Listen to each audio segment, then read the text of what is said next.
All right, so what we have here, it's mid-May in Tennessee around my house. This is kind of a highland reservoir. And there's smallmouth, largemouth, and spotted bass in this lake. And this time of the year when the smallmouth are pretty much done spawning, water temperature is 73 degrees, there may be a few stragglers still trying to spawn, but for the most part they are done. And something that I've noticed over the years that these smallmouth will do, they like to hang around. Smallmouth like to spawn on pea gravel. Pea gravel and maybe a few stumps or bigger rocks mixed in, but they really like that pea gravel when they're spawning, before the spawn and after the spawn as well. And something that they do after they get done spawning, they'll hang out on these pea gravel places and feed up on crawfish. I've actually seen them.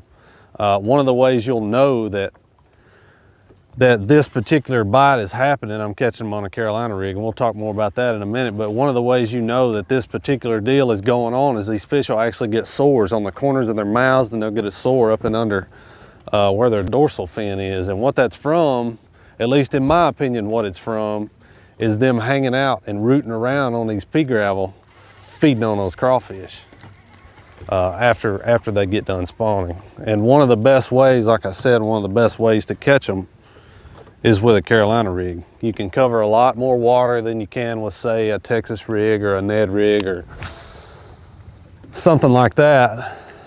You know, you're just a lot more efficient. And the more efficient you can be, the more fish you're going to catch in a day's time.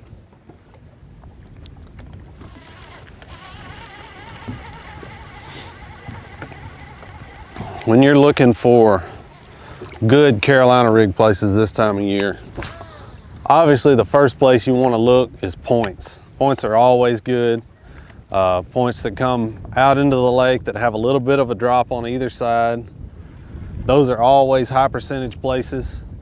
Sometimes you can catch them just going down a pea gravel flat.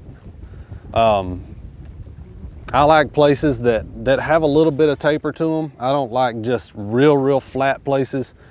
I like places where I can set a good cast off the bank and still be in 20 to 30 feet of water. That's where I've had my most success. But you know, like I said, points are always a good place to look.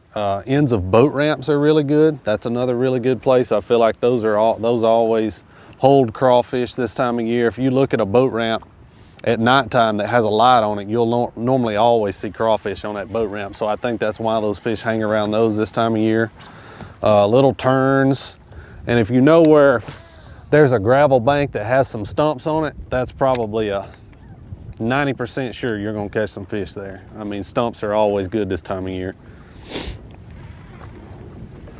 So the way I work it, I feel like a mistake a lot of people make, this is a mistake that I made when I first started figuring out how to fish a Carolina rig. You know, different parts of the country may be different, but here in my home state and the way we fish it, the way I've always had success fishing it, most of your bites are going to come between 5 and 12 feet of water.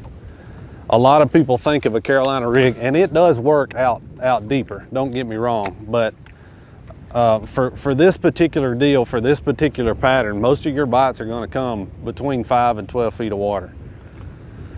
So I want to cast my Carolina rig as shallow as I can get it. I mean, cast it all the way up there to the bank and just drag it. You know, I've even had success just slowly reeling it. Some days they like it that way. It really depends on the bait I'm using. You know, I throw Exxon Lures Finesse Muscleback Crawl. That's my favorite, especially when I'm targeting smallmouth. And this deal will catch largemouth too, but this is predominantly a smallmouth pattern.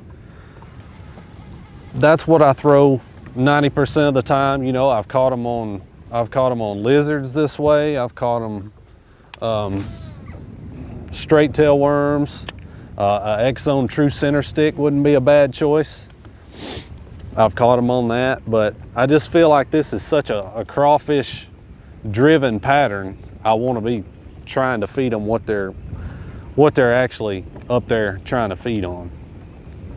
But the way I work it, just throw it up to the bank and you just want to drag it, take up your slack, drag it again.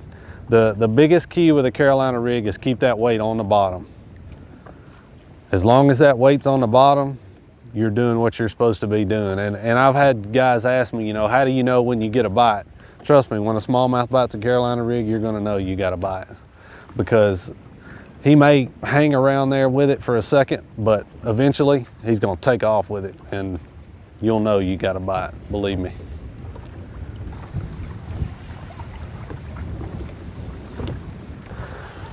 All right, as far as my rod setup for Carolina rigging, I've tried a lot of different ones over the years, and it's really whatever you get used to. But I've here and lately I've settled on the NEPS 90HF. It's a 7.6 heavy. Really good all-around rod for, you know, flipping, pitching, Carolina rigging, Texas rigging. It has enough tip to it that you can still cast a long ways, and that's another key to Carolina rig fishing. But obviously, making those long casts, you need a longer rod to take up line to be able to get a hook in the fish. So that NEPS 90HF is a really good option.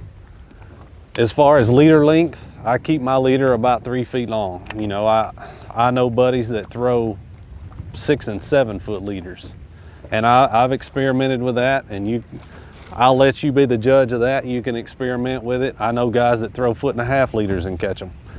But me personally, when I throw 17-pound vicious fluorocarbon, Pro Elite fluorocarbon, and on my leader I throw a 14-pound vicious Ultimate Mono leader. I've always thrown a mono leader. I just think it kind of makes sense because fluorocarbon sinks and mono floats, so I think it makes that bait look a little bit more natural when you throw a mono leader. That's just something that I do. 3/4 ounce, a 3/4 to a 1 ounce, depending on the wind. We got a little bit of wind here. I kind of wish I had a 1 ounce on there, but a 3/4 ounce is what I throw most of the time. You can throw a lead egg sinker, works just fine. Here I'm throwing a 3/4 ounce tungsten bullet weight. I throw a bead, 1 bead or 2 beads, doesn't really matter. That's a Mustad swivel. And I'm throwing a 2/0 Mustad grip pin big bite hook. That's the best Carolina rig hook ever made, I can tell you right now. I mean, that round bend design is pivotal to a Carolina. Anytime I'm fishing any kind of soft plastic like a crawl or a true center stick or something like that, I like that round bend design. And that grip pin holds my bait in place. So that's what I've liked, that's what I've got confidence in. As far as reel speed, you want something high speed. In my opinion, I'm throwing an 8-to-1. You know, I've tried slower reels, but there's really no advantage to it because you're just dragging it, taking up slack. The quicker I can get that bait back in and make another cast, the more casts I can make in a day. So that's the reasoning behind that. One thing to keep in mind on this pattern, it's normally when you find a group of fish, there will be several in a spot, so don't get hung up on one particular spot, and they may move from day to day. Especially, you know, smallmouth are known for being kind of nomadic, so don't be afraid to move, don't be afraid to try different places, but when you get a couple bites in a place, really slow down and pick that area apart because there's probably a good group of them there.